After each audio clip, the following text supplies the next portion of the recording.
और जो लगता है कि अगर गरीब के बारे में कोई सोचता है, थोड़ा अरविंद जी सोचते हैं दिल्ली के अंदर। ये राम के नाम पर वोट मांगते हैं, अरविंद जी काम के नाम पर वोट मांगते हैं। ये बहुत बड़ा एक डिफरेंस है दोनों चीज़ों में। नहीं है, मोदी जी ने किया ही कोई काम नहीं, दिखता ही नहीं है, कोई काम नहीं। वित्त मंत्री हैं, वो अगर टैक्स लगाती बोलने के ऊपर भी तो जरूर आदमी सोच कर बोलता। मुफ्त की जो रेवड़ियाँ वो काम कर रही हैं। रेवड़ी नहीं, हमारा हक है, हमारा अधिकार है। ये राम को तो मानते हैं लेकिन राम की नहीं मानते हैं। अच्छा, मोदी जी कहते हैं कि ये अपने घर से दे रहे हैं हमें, हमारा टैक्स से का पैसा आ रहा है और हम ही को दिया जा रहा है हल्के से। उसमें 1000 वसूलते हैं तो 1 रुपया दे रहे हैं।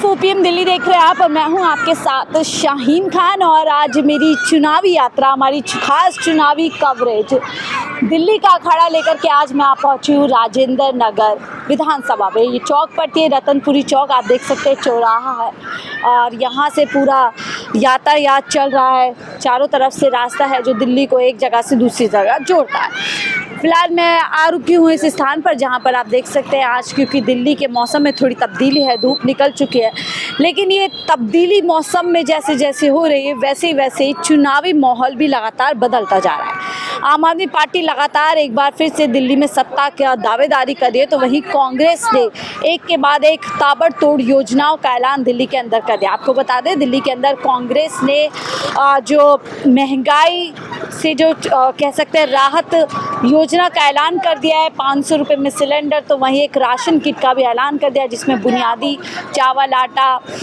तेल, चाय पत्ती, तमाम इन चीज़ों का ऐलान किया गया। लेकिन बड़ा सवाल अभी भी ये बना हुआ है कि जनता इस बार क्या सोच रही है। क्या जनता इस बार दिल्ली में कांग्रेस के लिए कोई बेहतर यहाँ से मैंडेट दे सकती है या फिर आम आदमी पार्टी पर फिर से भरोसा जताएगी या फिर दिल्ली में बदलाव होने वाला है। स्थानीय लोग हैं, आज इन्हीं लोगों से बातचीत करेंगे, क्या कुछ सोच रहे हैं, किस पर भरोसा कर रहे हैं। और यहाँ पर देखिए शायद कुछ तैयारी भी चल रही है। क्या तैयारी चल रही है सर यहाँ पर? मैम यहाँ रतनपुरी कैंप के एक प्रधान हैं, उनके शायद फैमिली में डेथ वगैरह हो गई है, तो उनकी उसके रिगार्डिंग उन्होंने यहाँ भंडारा रखा है। तो ये क्या है, इस कैंप का नाम क्या है? रतनपुरी कैंप। रतनपुर कैंप। आप यहीं रहते हैं? नहीं, मैं तो मैडम खाना बनाने वाला हूँ। ठीक है, दिल्ली में रहते हैं आप? हाँ, दिल्ली में रहते तो हम थोड़ा जानने निकले हैं क्या चुनावी माहौल क्या लग रहा है इस बार दिल्ली में? मैडम देखिए, हम लोगों को तो इतना ज्ञान है नहीं, पर जो लगता है कि अगर गरीब के बारे में कोई सोचता है, थोड़ा अरविंद जी सोचते हैं दिल्ली के अंदर। बाकी तो सब जैसे हम लोग कोई काम करते हैं तो हमारे को जो पहले तेल की पेटी 1200 रुपये की आती थी, तो वो नरेंद्र मोदी जी का चुनाव के बाद 1500-1700 का हो गया। मतलब समझ ही नहीं आया ऐसा क्यों हुआ। महंगाई लगातार। हाँ, महंगाई पे कोई है ही नहीं। मतलब हम किसी को जैसे 10,000 का खाना बताते हैं उसको महंगा लगता है कि पहले तो आपने 6,000 में बनाया था, अब 10,000 क्यों बता रहे हो। तो उनको जरा बताना बहुत मुश्किल हो पाता है कि हम ये महंगाई क्यों हुई है। मतलब सर्दी का समय चल रहा है और प्याज 50 रुपये किलो बिक रही है। ये समस्या समझ आ रही है, सर्दी के समय प्याज 50 रुपये किलो क्यों है। इससे महंगाई से आपकी कॉस्ट भी बढ़ी है जिसकी वजह से आपको कहीं ना कहीं काम करने। जी, अब जिसके घर में इतना पैसा है कि वो दाल खाए या दुनिया का सबसे मशहूर महंगा मशरूम खाए, उनको तो फर्क पड़ता नहीं है। उनके घर तो रोज दिवाली होती है, रोज होली होती है। लेकिन गरीब आदमी के घर में दिवाली वाले दिन दिवाली होती है। जब हम छोटे थे तो हमारे पिताजी दिवाली पे ही कपड़े लाते थे। मतलब पूरे साल इंतजार करते दिवाली आएगी तो हमारे कपड़े आएंगे। तो गरीब आदमी को जरूर फर्क पड़ता है इस महंगाई से। अमीर आदमी को क्या फर्क पड़ता है मैडम, उनका कॉस्ट अगर पूरे महीने में अगर उनको 50,000 रुपये खर्चा है वो 60,000 हो जाएगा। लेकिन आपने जिनकी बात कही मशरूम के बारे में, वो तो सबसे ज्यादा दम भरते हैं, दावा करते हैं कि गरीबों को अगर कोई समझ रहा है तो वही समझ रहे हैं, उसकी परेशानी वही समझ रहे हैं। मैडम एक्चुअल में क्या है भाई, वो सरकार ने हमारी हर चीज़ पे टैक्स लगा दिया सिर्फ बोलने के अलावा। अगर बोलने पे टैक्स होता तो सोच के बोलते, वो इसलिए बिना बोले बिना सोचे बोलते हैं क्योंकि उस पर टैक्स नहीं लगाया उन्होंने। अगर हमारी जो वित्त मंत्री हैं वो अगर टैक्स लगाती बोलने के ऊपर भी तो ज़रूर आदमी सोच कर बोलता। उनका कोई टैक्स अभी तक ऐसा नहीं आया कि उन्होंने टैक्स लगाया हो। उसने गरीब आदमी की माचिस पे टैक्स लगा दिया, उसने गरीब आदमी के चावल पे टैक्स लगा दिया, आटे पे टैक्स लगा दिया, इंपोर्ट ड्यूटी तेल पे बढ़ा दी। तो ये सब चीज़ें गरीब आदमी को ज़्यादा फर्क पड़ता है मैडम। क्योंकि मुझे लगता नहीं कि जो सोयाबीन ऑयल है वो कोई अमीर आदमी खाता होगा, वो गरीब आदमी खाते हैं। तो गरीब आदमी की हर चीज़ के ऊपर टैक्स है सिर्फ बोलने के अलावा। महंगाई परेशान कर रही है दिल्ली में। आपको लगता है अरविंद केजरीवाल जो योजनाएं दे रहे हैं उससे कहीं ना कहीं आम आदमी को मदद मिली है, बचत हुई है? 100% मैम। अगर जैसे आप भी हैं, आप किसी भी संगठन को सपोर्ट करते हैं, अगर आप दिल्ली बस सेवा में सफ़र करते हैं तो आपकी सेवा मतलब आपकी टिकट फ्री होगी, आपको पिंक टिकट दिया जाएगा। तो उसका फ़ायदा कहीं ना कहीं हमारी जितनी माताएं बहनें सर्विस क्लास हैं जो कहीं ट्रैवल करती हैं बसों में, उनको उसका फ़ायदा होता है मैम। बीजेपी तो ऐसे बोलती है कि आपदा जैसे हालात दिल्ली में अरविंद केजरीवाल ने कर दिया है, सब कुछ मुफ्त मुफ्त में दिए जा रहे हैं। मैडम बीजेपी जैसा कि मेरे को समझ में आता है कि मैंने पहले भी आपको कहा कि बोलने पे टैक्स नहीं है, तो बीजेपी कुछ भी बोल सकती है। बोलने में तो अरविंद जी की भी टैक्स नहीं है, तो वो भी कुछ भी बोल सकते हैं, लेकिन जिसका बेनिफिट आपको एक्चुअल पहुंच रहा है वो तो आप बता सकते हैं ना। आप बस में ट्रैवल करके देख लीजिए, आपकी बस का कोई पैसा नहीं लगेगा। अब जितनी यहाँ पर रतन कैंप में झुग्गियाँ आई है, आप पूछे किसी का बिल नहीं आता, सबके बिल जीरो आते हैं। अच्छा, अभी कांग्रेस भी मैदान में है, उसने ऐलान किया है कि अगर वो सत्ता में आते हैं 500 रुपये का सिलेंडर जनता को प्रोवाइड करेंगे, साथ ही राहत किट भी दी जाएगी जिसमें बुनियादी आटा, चावल, चाय पत्ती इस तरीके की। तो क्या इन योजनाओं का कुछ असर हो सकता है दिल्ली में कांग्रेस? देखिए मैम, अभी क्या है कि कांग्रेस के बारे में कोई बात ही नहीं करता दिल्ली के अंदर। आप किसी से बात करोगे तो सिर्फ कांग्रेस के बारे में इतना कहा जाता है कि इनसे बेहतर तो कांग्रेस थी। उसके अलावा कांग्रेस को वोट देने के बारे में कोई बात नहीं करता। दिल्ली का चुनाव सीधा सीधा नरेंद्र मोदी जी और अरविंद केजरीवाल जी में है। इसकी क्या वजह आपको लग रही है कि कांग्रेस जो है रिवाइव नहीं हो पा रही है, अब चर्चा तक नहीं हो रही है? मैडम, लोगों को बदलाव चाहिए, और अरविंद जी के रूप में जो बदलाव लोगों को 2013-14 में मिला है, वो उससे खुश हैं वो। हाँ, चलिए देखिए, बातचीत यहाँ पर कर रहे थे। सर, आप भी यही रहते हैं? क्या नाम है? ऐसा हम इसके बारे में कुछ नहीं कह सकते। किसके बारे में? किसी के में नहीं कह सकते। किसके बारे में पूछिए? न्यूज नेशनल से हैं हम। अच्छा, न्यूज आप भी ऐसे, हम भी किसी की सपोर्ट नहीं करते, कुछ नहीं बोल सकते। तो आप क्या लग रहा है आपको, दिल्ली में किसका माहौल लग रहा है? अरविंद जी। अरविंद जी का माहौल लग रहा है। क्यों, इसकी वजह क्या है? बिजली फ्री, पानी फ्री, बस में अगर लेडीज फ्री, सारी सुविधाएं मिल रही है हमें, और क्या चाहिए? मुफ्त की जो रेवड़ियाँ वो काम कर रही है। रेवड़ी नहीं, हमारा हक है, हमारा अधिकार है। आप मोदी जी रेवड़ी कह कहते रहे हैं हो उसे? रेवड़ियाँ, मोदी जी कहते हैं कि ये अपने घर से दे रहे हैं हमें, हमारा टैक्स से का पैसा आ रहा है और हम ही को दिया जा रहा है हल्के से। उसमें 1000 वसूल दें तो 1 रुपया दे रहे हैं। कहते हैं बस वालों के लिए पैसा नहीं देने के लिए, टीचर्स को पैसा नहीं देने के लिए, और अपनी शिक्षा भी अच्छी है। सारे स्कूल है, मतलब गवर्नमेंट है, VIP बने हुए हैं। पहले क्या था, पहले खसड़ा थे। पहले यहीं देख लो, ज्यादा से ज्यादा। कह रहे बर्बाद कर दिया अरविंद केजरीवाल ने दिल्ली को। कौन कह रहा है? मोदी जी कहते हैं। कहने के लिए तो आप कुछ भी कहते हो, उसमें कौन सी दिक्कत है? तो आप लोगों को ये सब क्या आरोप लगते हैं? मेरा लड़का हुआ था हॉस्पिटल के अंदर। हॉस्पिटल पहले से बढ़िया था, पहले लड़की हुई थी तो थोड़ा खराब था। अच्छा, आने वाले टाइम पे जो हॉस्पिटल देखा ना, लड़का जब मेरा हुआ है तो 1 नंबर का था हॉस्पिटल, तो कैसे बुरा बोल दूं मैं? अस्पताल बदल चुके हैं। तो स्कूल, अस्पताल, सारा कुछ ही बदला है।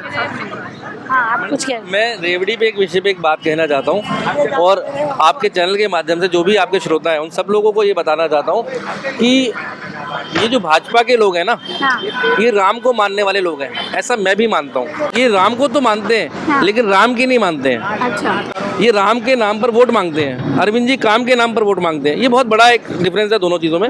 ये राम को मानते हैं लेकिन राम की नहीं मानते। आप पूछोगे कैसे नहीं मानते? जिस समय हमारा ये रामायण का युग था, और उस समय क्या होता था, जो राजा बनने जाता था तो उसको राजा बनने के लिए ऑलरेडी ट्रेनिंग दी जाती थी। तो राम जी को ट्रेनिंग मिली थी, क्योंकि अकस्मात चीज़ें ऐसी हुई कि जिसको कल राज मिलना था उसको वन का राज मिल गया। तो वो जब जंगल में वनवास गए तो भरत जी को तैयार किया गया कि आपको राजा बनना है, क्योंकि बिना राजा के तो राज्य होगा नहीं। तो भरत जी को उस चीज़ का ज्ञान नहीं था। तो भरत जी जब राम जी के पास गए कि भाई आप वापस आ जाओ, मुझे इस चीज़ का ज्ञान नहीं है और आप अपने राज्यभार संभालो, तो भरत जी को राम जी ने ये कहा कि मुझे तो पिताजी की आज्ञा से ये चीज़ें मिल गई हैं, वन का राज्य मिल गया और मैं 14 वर्ष यही राज्य करूँगा। तो कहते प्रभु वो ठीक है, किंतु मेरे को तो राज्य चलाने की अकल ही नहीं है। तो उन्होंने उनको एक बहुत सिंपल से तरीका बताया, जो अरविंद जी आज उस रास्ते पे चलते हैं। उन्होंने कहा कि राज्य को बिल्कुल सूर्य की तरह चलाना चाहिए। तो कहते जी वो कैसे? कहते जी अगर आपकी अजुली में जल है, आपके हाथ में पानी है, तो उससे हाथ के पानी जितना टैक्स लेना चाहिए। और अगर आपके पास बहुत बड़ा पानी का समुद्र है तो आपको समुद्र जितना टैक्स लेना चाहिए। तो ऐसी हमारी गवर्नमेंट करती है, जिसके पास जितना, जैसे हमारे झुग्गी झोपड़ी वाले भाइयों के पास अगर उनके पास थोड़ा सा पैसा आ रहा है, वो माचिस खरीद रहे हैं, अपने बच्चों के लिए पेंसिल खरीद रहे हैं, अपने बच्चों के लिए शॉर्पनर खरीद रहे हैं, अपने बच्चों के लिए किताबें खरीद रहे हैं, तो सब लोग टैक्स दे रहे हैं। ठीक है, तो उनकी अजुली के बराबर पानी है। लेकिन जो बड़े बिजनेसमैन दिल्ली में है, उन लोगों के पास बड़ा काम है तो वो बड़ा टैक्स दे रहे हैं। लेकिन इस टैक्स का करना क्या चाहिए, वो बताया जो राम जी ने कि भाई इस टैक्स को मतलब बिल्कुल सूर्य की तरह रखना चाहिए, भाई हर जगह से टैक्स लेना है, और जब जरूरत पड़े तो उन्हीं लोगों में बारिश करके वापस देना है। अरविंद केजरीवाल अरविंद जी वैसे ही करते हैं, हर एक व्यक्ति से टैक्स लेते हैं और जिसको जरूरत होती है उस हिसाब से इस बच्चे की स्कूल की शिक्षा। मोदी जी भी तो कितना कुछ दे रहे हैं, मुफ्त राशन हो गया, कहते हैं कि देखिए धुएं से महिलाओं को निकाल दिया हमने, मुफ्त सिलेंडर देकर के तमाम योजनाएं गिनवाते हैं। मैडम मोदी जी के बारे में मुझे इतना ही पता है, ना तो 15 लाख मिले मुझे, ना अभी तो बुलेट ट्रेन में मैं सफर कर पाया हूँ। और जो कहते हैं कि भाई जो राम को लाए हम उनको लाएंगे, मतलब ये राम को लाने वाले कौन होते हैं? आपको लगता है हम भगवान को ला सकते हैं? हमारा ये कहना, जो राम को लाए हैं ना कहने वाले, उनको राम ही ले जाएंगे मैडम। हम तो सिर्फ केजरीवाल को ही लाएंगे। चलिए, बड़ा दावा कर रहे हैं, तो आप लोग भी केजरीवाल को ही ला रहे हैं? हाँ मैम, केजरीवाल के ला रहे क्यों ला रहे हैं केजरीवाल? हम केजरीवाल ने बहुत से काम करे हैं, स्कूल बनवाए हैं और दिल्ली में बहुत कुछ करवाया है। मैम बहुत ही कुछ करवाया। मोदी जी का कोई काम नहीं लगता दिल्ली के लिए किया गया है? मैम मुझे दिखता नहीं है, करा होगा पर दिखता नहीं है। मोदी जी ने किया ही कोई काम नहीं, दिखता ही नहीं यही कोई काम? कोई काम नहीं। आज तो जितने देश आप का नाम देखो ऐसा है। जी, जी। नहीं मैं आपको इनको इधर आ जाइए सर, थोड़ा इनको मैं बताने जा रहा हूँ। मोदी जी ने कोई काम नहीं किया, सिर्फ वो फंडे वाली है पार्टी, सिर्फ बातें करते रहते हैं। काम कोई आपको दिख रहा है? आप भी पत्रकार हैं। कह रहे हैं विदेश तक डंका बज रहा है। वही बताने जा रहा हूँ, विदेश में जाके भी अपने जो इंडियन हैं उन लोगों को पैसे देके इकट्ठा करते हैं, हमारे यहाँ के पैसों का दुरुपयोग करते हैं। आज तक कितनी कंट्रीज गए हैं, भीड़ इकट्ठी की जाती है पैसे। जी कोई गोरा नजर आता है? वो तो कहते हैं दीवाने हैं सुनो ना, विदेश। आगे पहले पूरी बात सुन लो। जितने भी कंट्रीज गए हैं ये अपने देश का कितना पैसा वेस्ट करके गए हैं ना। किसी एक कंट्री ने यहाँ आके कोई लगाई है इंडस्ट्री कि हमारे देश वालों को भला हो?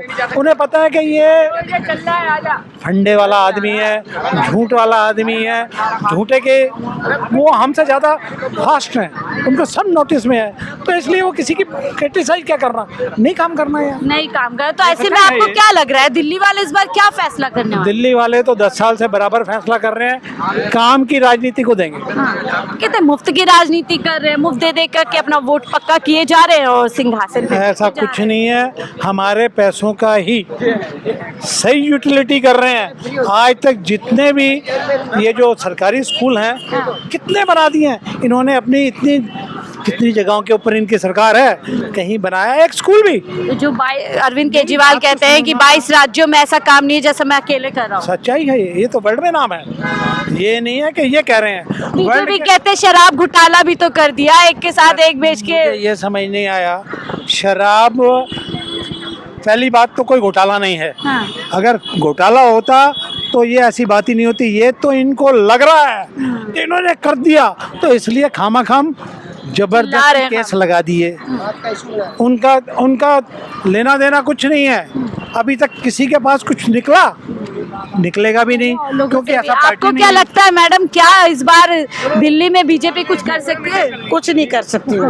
इस वक्त तो वो गालियां दे सकती है और कुछ नहीं कर सकती। गालियां दे रही है बीजेपी? गालियां दे रही है। जैसे अरविंद केजरीवाल कह रहे गालीबाज पार्टी हो गई है इस वक्त तो, क्योंकि जो केजरीवाल जी काम कर रहे हैं वो इतना फेडअप हुए पड़े हैं कि गालियों के सिवा और कुछ नहीं है। बीजेपी क्या मोदी जी को देखो कितना बकवास कर रहे हैं, महिलाओं के लिए कितना गंद बक रहे हैं। उनको शर्म नहीं आती कि एक महिला एक शक्ति है, वो शक्ति को गालियां बक रहे हैं। इतना परेशान किया हुआ है। बीजेपी कहती है कि दिल्ली के अंदर अरविंद केजरीवाल अपने काम नहीं गिनवा पा रहे हैं, इसलिए मुद्दे से जो है इधर उधर भटका रहे हैं लोग। नहीं ऐसा कुछ नहीं है, काम तो उन्होंने इतने काम किए हैं, स्कूल हमारे अच्छे कर दिए, महिलाओं के लिए पेंशन, वृद्ध महिलाओं के लिए पेंशन कर दी, हर एक महिला के लिए, चाहे 18 साल से ऊपर कितनी भी लड़कियां हैं, औरतें हैं, एक परिवार में उनको 2100 रुपए महीना देने का वादा किया है। अभी महाराष्ट्र हरियाणा में आपने देखा बीजेपी वहां हार करके जीत कर आई, लगता नहीं दिल्ली में भी इस बार पूरी टक्कर है, पूरी तरीके से फाइट जो है स्ट्रॉन्ग नहीं आई। ऐसा है,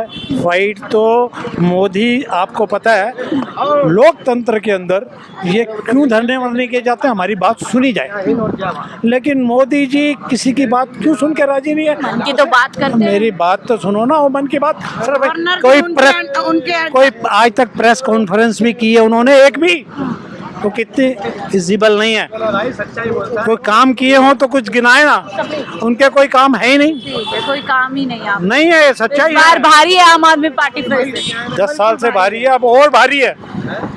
आम आदमी पार्टी ही आएगी और काम की वजह है। काम की वजह से। ये इतना चीटिंग करने के बावजूद भी नहीं आ पा रहे, तो इसका मतलब समझते हो ना? हमसे बातचीत करने के लिए तो देखिए, आम जनता से लगातार बातचीत करते हुए जो हम आपको जगह जगह दिख जाएंगे। इसी कड़ी में राजेंद्र नगर विधानसभा पर चर्चा कर रहे थे, क्या कुछ लोग सोच रहे हैं, और यहाँ पर साफ एक सुर में सभी लोग बोल रहे हैं कि आएगी तो आम आदमी पार्टी। बहरहाल आपको क्या लगता है, अपनी राय जरूर साझा कीजिएगा। देखते रहिए 4PM दिल्ली।